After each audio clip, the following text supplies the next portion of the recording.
Today, I'm going to talk about something that it builds on what we talked about the last few videos ago in terms of setting the foundation that parents are unsafe and abusive.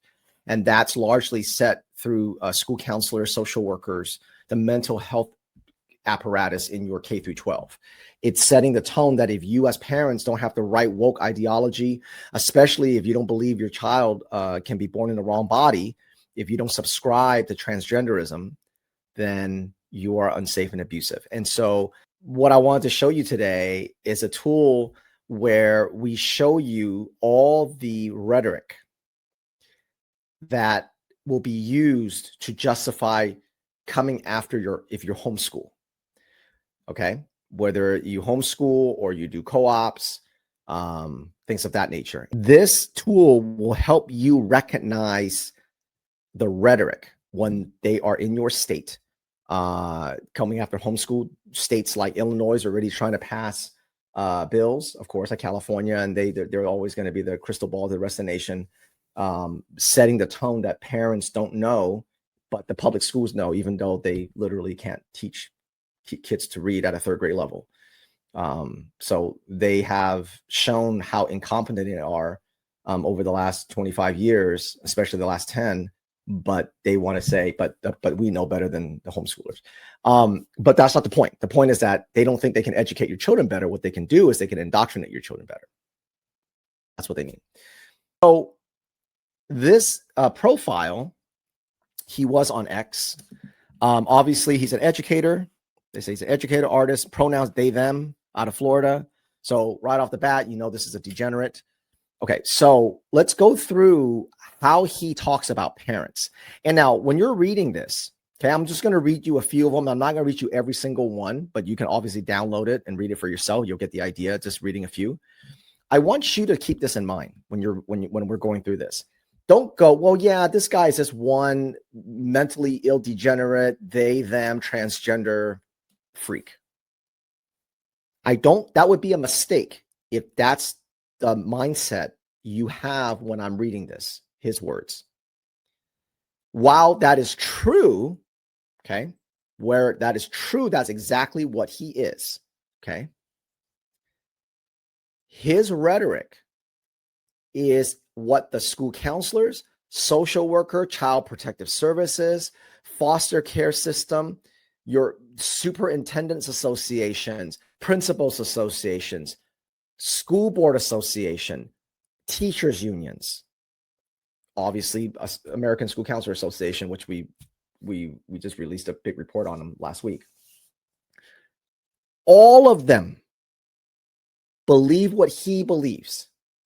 Okay, all these swamp organization, EdSource, and whatever, all these education websites, they all believe what he believes.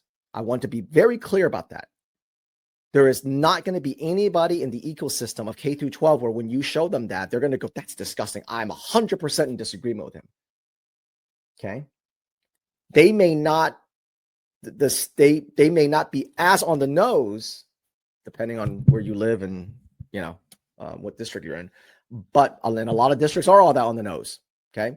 But the point is, they all see the same standards or same foundation using the same standards that he is using. Okay. So I want you to keep that's a very important distinction. Okay. Parents are abusers. Parents who have the most access to their children are controlling and grooming their own children. Okay. This is the same argument that's going to be used to come after homeschools and just home visits. Okay.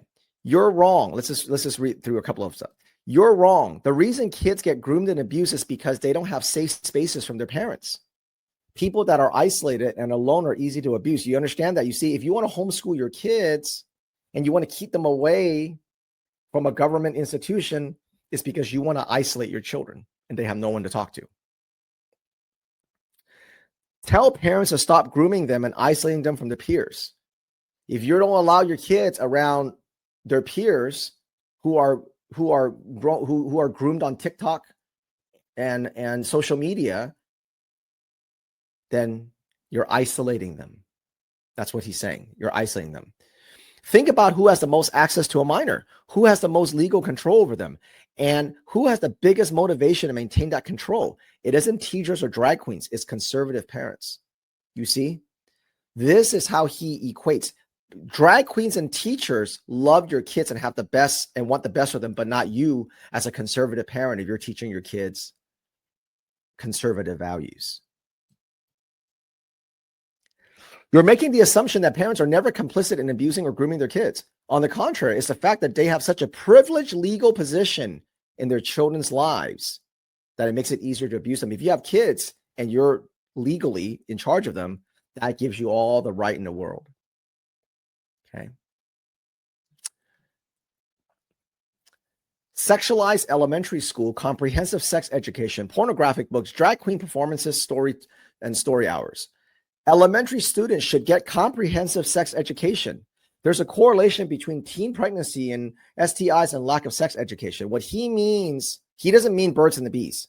He doesn't mean, hey, if it's not your mom or a doctor checking you up, nobody should touch you down there. That's not what he's talking about. He's talking about comprehensive sex ed, which I'll show you. We'll do a video on this tomorrow. It's about introducing your children to every single perversion you can ever think of, okay, and every sexual orientation you can think of.